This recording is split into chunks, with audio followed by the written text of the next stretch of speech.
ஞானானந்தமயம் தேவம் நிர்மலஸ்படிகாகிருதிம் ஆதாரம் சர்வ வித்யானாம் ஹயக்ரீவம் பாஸ்மகே. நமஸ்காரம். நேயர்கள் அனைவருக்கும் அஸ்ட்ரோ கேஎஸ் ஐயங்காரின் பணிவான நமஸ்காரங்கள். மாத பலன். சோபகிருத வருஷம் மாசி மாதத்தின் பலன் 13/2/2024 13/3/2024 வரை உண்டான மாதத்திற்கு இருக்கக்கூடிய பலன்கள் மேஷம் முதல் மீனம் வரை பார்க்கலாம். முதல்ல இந்த மாதத்தினுடைய கோல்சாரம் என்ன, இந்த மாதத்தில் வரக்கூடிய விசேஷ நாட்கள் என்னென்ன அப்படின்றதையும் பார்த்துட்டு அதற்கு பிறகு இந்த மாதத்தில் ஒரு ராசிக்காக மேஷம் முதல் மீனம் வரை உண்டான பலன்கள் என்ன அப்படின்றத பார்ப்போம். முதல்ல இந்த மாதத்தினுடைய கோல்சாரம் என்ன அப்படின்றத பார்ப்போம்.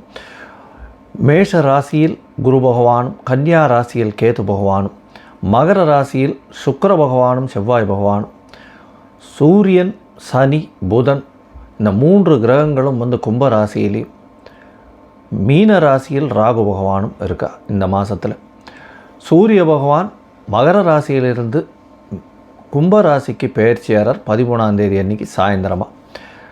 நம்ம சௌரமான கணக்கை வச்சுப்போம். அதாவது சூரியன் ஒரு ராசியிலிருந்து அடுத்த ராசிக்கு செல்லக்கூடிய விஷயத்தை சௌரமானம்னு சொல்லக்கூடியது. அது மாதத்தின் பிறப்பாக நம்ம எடுத்துக்கொள்கிறோம். இதில் சந்திரமானம்னு ஒன்று இருக்குது. அது அமாவாசைக்கோ பௌர்ணமிக்கோ அடுத்த நாள் வரக்கூடிய மாதத்தை மிச்ச ஸ்டேட்டில் இருக்கவா, அதாவது இந்த ஆந்திரா கர்நாடகா இவாளெலாம் பார்த்தேன்னா அவங்க எடுத்துக்கொள்கிறது சந்திரமானத்தினுடைய அடிப்படையில் எடுத்துக்கொள்கிறோம். நம்ம தமிழ்நாடு, பஞ்சாப், இந்த கல்கட்டா இந்த மாதிரியான இருக்கக்கூடிய ஸ்டேட்ஸ், இந்தியன் ஸ்டேட் பார்த்திங்களேனால் அவங்க சௌரமானத்தின் அடிப்படையில் இந்த விசேஷங்களை கொண்டாடுறோம். பொதுவாகவே மாத கிரகங்கள்னு சொல்லக்கூடிய சூரியன், செவ்வாய், புதன் மற்றும் சுக்கிரன் இந்த 4 கிரகங்களை பொறுத்து, இந்த 4 கிரகங்களுடைய மூமெண்ட்டை பொறுத்து தான் இந்த மாதத்தினுடைய பலன்களை சொல்லுவோம். இந்த மாதம் பார்த்தலையானால் சுக்கிர பகவானும் சரி, செவ்வாய் பகவான் இந்த மாதம் மொத்தமே மகரத்தில் இருக்கார். சுக்கிர பகவான் இந்த மாதத்தினுடைய கடைசி பகுதி, அதாவது 9/3 அன்னைக்கு பார்த்தேன்னா, அதாவது 8/3/2024 அன்றைக்கி பார்த்தேன்னா மகரத்திலிருந்து கும்பத்துக்கு போகிறார். புத பகவான் 2ஆம் தேதி அன்றைக்கி 2/3/2024 அன்றைக்கி கும்பத்திலிருந்து மீனத்துக்கு போகிறார். இதுதான் ஒரு பெரிய மாற்றமாக இந்த மாதத்தில் அமையிறது. பொதுவாகவே பார்த்தேன்னா மாத கிரகங்கள்னு சொல்லக்கூடியதை வைத்து சொல்லக்கூடிய விஷயங்கள் தான் இந்த மாத பலன்கள். இந்த மாதத்தில் வரக்கூடிய நல்ல விசேஷ நாட்கள் என்ன அப்படின்றத பார்த்தோமே. ஆனால் 13ஆம் தேதி சாயந்தரம் மாதம் பிறகுறது. சூரியன் மகரத்திலிருந்து கும்பத்துக்கு போகிறார், அதை சொல்லிட்டோம்.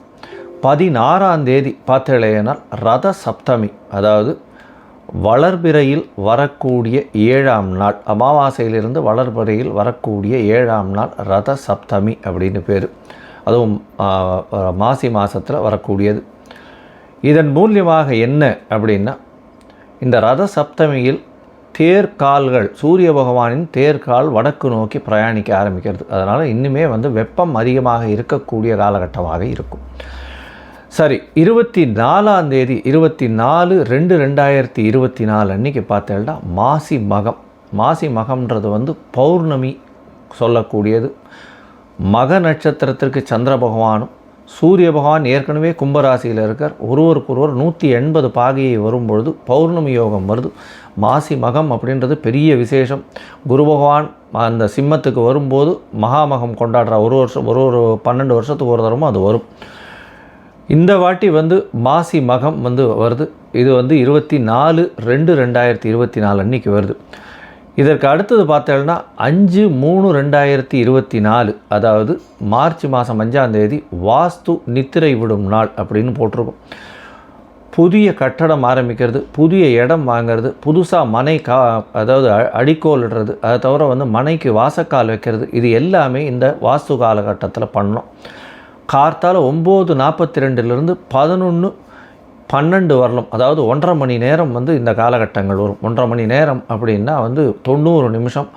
5 வகையாக பிரிக்கிறாங்க. இந்த 5 வகையில் பார்த்தேன்னா முதலில் வாஸ்து புருஷன் கண் விழிக்கும் நேரம், அதுக்கப்புறம் அவர்கள் ஸ்நானம் செய்யக்கூடிய நேரம், பூஜை செய்யக்கூடிய நேரம், அதற்கு பிறகு போஜனம் செய்யக்கூடிய நேரம், தாம்பூலம் தரிக்கும் நேரம் அப்படின்னு 5 வகையாக பிரிக்கிறார்.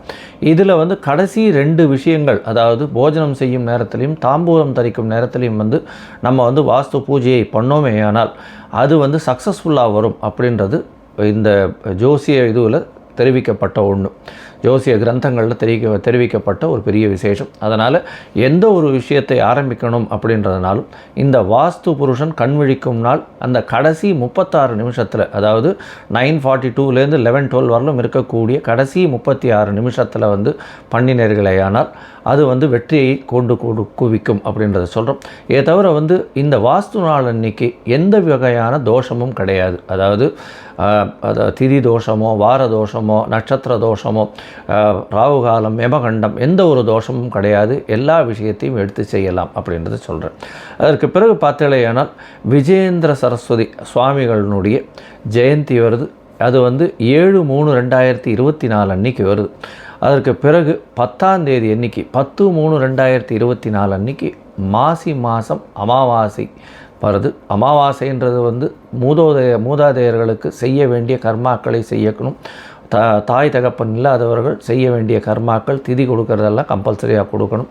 அமாவாசை ஒழுங்காக திதி கொடுக்கலைன்னா அவர்களுடைய அடுத்த சந்ததியினர் பாதிக்கப்படக்கூடிய வாய்ப்புகள் மிகவும் அதிகம் அப்படின்றத அடிக்கடி வலியுறுத்தி சொல்கிறோம். இந்த முக்கியமான தினங்கள் எல்லாமே வந்து இந்த மாதத்தில் வருது.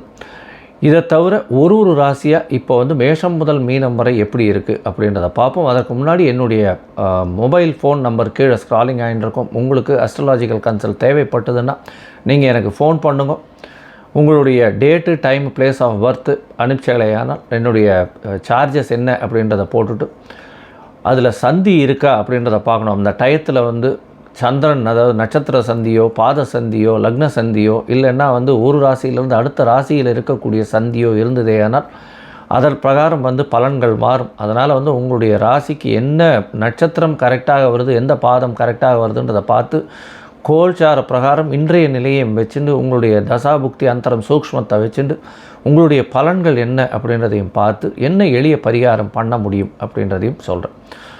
இப்போது மேஷம் முதல் மீனம் வரை மாசி மாதம் சோபகிருத்து வருஷத்தின் பலன்களை ஒன்றொன்னா பார்க்கலாம். தனுசு, மூலம், பூராடம், உத்திராடம் இந்த 3 நட்சத்திரம் 9 பாதங்களை கொண்ட ராசி. ராசியின் அதிபதி குரு பகவான் ராசிக்கு 5ஆம் இடத்துல இருக்கிறது பெரிய விசேஷம்.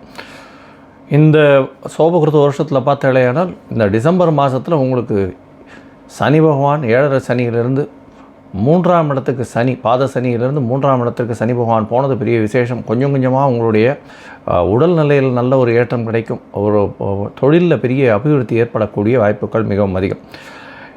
இந்த மாதம், அதாவது மாசி மாதம் 13/2/2023 13/3/2023 வரை உண்டான நாட்களில் உங்களுடைய ராசிக்கு பார்த்தோம்னா பொதுவாகவே நாங்கள் வந்து இந்த மாத கிரகம்னு சொல்லக்கூடிய சூரியன், செவ்வாய், புதன் மற்றும் சுக்கிரனுடைய மூமெண்ட்டை வச்சு தான் வந்து இந்த பலன்களை சொல்லுவோம். சூரிய பகவான் உங்களுடைய ராசிக்கு 3ஆம் இடத்தில் சனி பகவானோட சேர்ந்திருக்கக்கூடிய காலகட்டம். புத பகவானும் சேர்ந்திருக்கார். அதனால் பார்ட்னர்ஷிப் பிஸ்னஸில் கொஞ்சம் எச்சரிக்கையாக இருக்கணும். இருந்தாலும் முயற்சிகள் அனைத்தும் வெற்றி பெறும், கவலைப்பட தேவையில்லை. ஏன்னா அதாவது சனி பகவானும் சூரிய பகவானும் சேர்ந்து இருக்கக்கூடிய காலகட்டம். இதன் மூலியமாக பார்த்தடையானால் உங்களுக்கு வந்து அதாவது கிரக யுத்தம்னு சொல்லக்கூடிய அளவுக்கு இருக்கும். ஏன்னா சூரியன் வந்து வெளிச்சமான கிரகம், சனி பகவான் வந்து இருட்டான கிரகம். இந்த ரெண்டும் சேர்ந்து இருக்கக்கூடிய காலகட்டத்தில் பார்த்தாலேயானால் உங்களுடைய முயற்சிகள் வீணாகக்கூடிய வாய்ப்புகள் உண்டு. இருந்தாலும் முயற்சிகளில் வெற்றி உண்டாகக்கூடிய வாய்ப்பு உண்டு. ஏன்னா 9ஆம் அதிபதி போய் 3ஆம் இடத்துல போய் உட்கார்றது அப்படின்றது பெரிய ஏற்றத்தை கொடுக்கும். 9 10 அதிபதி 3ஆம் இடத்தில் போய் உட்கார்றாரு அப்படின்னா, அதாவது தர்ம கர்ம அதிபதிகள் 2 பேருமே வந்து 3ஆம் இடத்துல போய் உட்கார்றது உங்களுடைய முயற்சிகள் எல்லாமே வெற்றி அடையக்கூடிய வாய்ப்புகள் உண்டு. பொது நலனுக்கு நிறைய விஷயங்கள் செலவு பண்ணக்கூடிய வாய்ப்புகள் உண்டு. இளைய சகோதரர்களுக்கு நீங்கள் செலவு பண்ணக்கூடிய வாய்ப்புகள் இந்த மாதம் நல்லபடியாகவே இருக்கும். உங்களுடைய ராசிக்கு பார்த்தோன்னா 5ஆம் இடத்துல இருக்கிற குரு பகவான் மூலியமாக கண்டிப்பாக இந்த மாதத்தில் வந்து குழந்தை பிராப்தி ஏற்படக்கூடிய பாக்கியம் உண்டு. அதாவது இதுவரையும் திருமணமாகி குழந்தை பிராப்தி இல்லாதவர்களுக்கு குழந்தை பிராப்தி ஏற்படக்கூடிய பாக்கியம் நிச்சயமாக உண்டு. ஏன்னா குழந்தை பிராப்தி அப்படின்னு பார்க்கும்பொழுது ரொம்ப நாளாக குழந்தை இல்லாதவர்களுக்கு இந்த மாதத்தில் 5ஆம் இடத்துல குரு பகவான் அவரே வந்து புத்திரகாரகன், அவர் போய் 5ஆம் இடத்துல இருந்தும் உங்களுடைய ராசிக்கு 5ஆம் அதிபதினு சொல்லக்கூடிய செவ்வாய் பகவானும் 2ஆம் இடத்துல வந்து உச்சம் பெற்று போயிருக்கிறது பெரிய விசேஷம். இதன் மூலியமாக பார்த்தாலேயானால் குழந்தை செல்வம் கண்டிப்பாக கிடைக்கும். குடும்பத்தில் நல்ல ஒரு சந்தோஷமான விஷயங்கள் நடக்கக்கூடிய வாய்ப்புகள் உண்டு. சுக்கிர பகவான் உங்களுடைய ராசிக்கு 11ஆம் அதிபதி குடும்பத்தில் இருக்கிறது பெரிய விசேஷத்தை கொடுக்கும். இந்த மாதத்தில் பார்த்தாலேனால் உங்களுடைய ராசிக்கு 7ஆம் அதிபதி 3ஆம் இடத்துல இருக்கிற நல்ல ஒரு விசேஷத்தை கொடுக்கறதுனால இந்த மாதம் பார்ட்னர்ஷிப் பிஸ்னஸில் பெரிய ஏற்றம், தொழிலில் அபரிமிதமான ஏற்றம், எதிர்பாலினத்தவர் மூலியமாக நல்ல ஒரு வெற்றி உண்டாகக்கூடிய காலகட்டம். அதை தவிர உங்களுடைய ராசிக்கு நண்பர்கள் மூலியமாக நல்ல ஒரு ஏற்றம் கிடைக்கக்கூடிய காலகட்டம். 10ஆம் இடத்தில் இருக்கக்கூடிய கேது புதிய தொழிலை உங்களுக்கு கொடுக்கக்கூடிய வாய்ப்புகள் உண்டு. உங்களுடைய தாயின் உடல்நிலையில் சற்று கவனம் தேவை, இருந்தாலும் நல்ல ஒரு ஏற்றம் கிடைக்கும். புதிய வீடு மனை வாங்கக்கூடிய பாக்கியம் நிச்சயமாக உண்டு. உங்களுடைய ராசிக்கு பார்த்தோம்னா போட்டித் தேர்வு எழுதக்கூடிய மாணவ மாணவியர்களுக்கு நல்ல ஒரு ஏற்றம் கிடைக்கக்கூடிய காலகட்டம். அதாவது 6ஆம் அதிபதி 2ஆம் இடத்துல செவ்வாய், அதாவது 2ஆம் இடத்துல செவ்வாயோட உச்சம் பெற்று போய் இருக்கிறது பெரிய விசேஷம். அதாவது 2ஆம் இடத்துல செவ்வாய் உச்சம் பெற்று போயிருக்கிறதுனால பேச்சில் மட்டும் கொஞ்சம் ஜாகிரதையாக இருக்கிறது நல்லது. இருந்தாலும் பேசும்போது நல்லினம் அதிகமாக இருக்கக்கூடிய காலகட்டமாக இருக்கும். இந்த மாதத்தில் பார்த்தடையானால் புத பகவான் இந்த மாதம், அதாவது 3/3/2024 கும்பத்திலிருந்து மீனத்துக்கு போயிடுற இந்த காலகட்டம் நல்ல ஒரு ஏற்றம் இருக்கும். தாயின் உடல்நிலையில் நல்ல ஒரு ஏற்றம் இருக்கும். தந்தையின் உடல்நிலையில் நல்ல ஒரு ஏற்றம் இருக்கக்கூடிய காலகட்டம். இருந்தாலும் சிறு சிறு தொய்வு இருக்கக்கூடும். ஏன்னா சனி பகவானோட சூரிய பகவான் இருக்கிறதும் 9ஆம் இடத்தை பார்க்குறதும் நிச்சயமாக சிறு பிரச்சனைகள் தந்தையின் மூலியமாக வரும். உங்களுக்கும் உங்களுடைய தந்தைக்கும் கருத்து வேறுபாடுகள் இருக்கக்கூடிய வாய்ப்புகள் நிச்சயமாக உண்டு. தந்தையின் மூலியமாக சிறு சிறு பிரச்சனைகள் வரும். உங்களுடைய பதவி புகழ் அந்தஸ்து கௌரவம்லாம் புதுசாக அதிகமாகக்கூடிய வாய்ப்புகள் நிச்சயமாக உண்டு. குழந்தைகள் மூலமாக நல்ல ஒரு ஏற்றம் கிடைக்கக்கூடிய காலகட்டமாக இந்த மாதம் அமைகிறது. இந்த மாதத்தில் பார்த்தோம்னா பொதுவாகவே இந்த உங்களுக்கு இந்த மாதத்தில் சூரிய பகவானுக்கு உண்டான சில பரிகாரங்கள் நீங்கள் செய்கிறது பெரும் ஏற்றத்தை கொடுக்கும். அது என்ன அப்படின்னா, இந்த செம்பருத்தி இலை, இல்லைன்னா இந்த செந்தாமரை பூ, இல்லைன்னா கோதுமை தானம், கோதுமை இதெல்லாம் கோவிலில் கொடுத்து தானம் கொடுக்க சொல்லுவோம். நல்ல ஒரு ஏற்றம் இந்த மாதம் உங்களுக்கு கண்டிப்பாக தீரும்.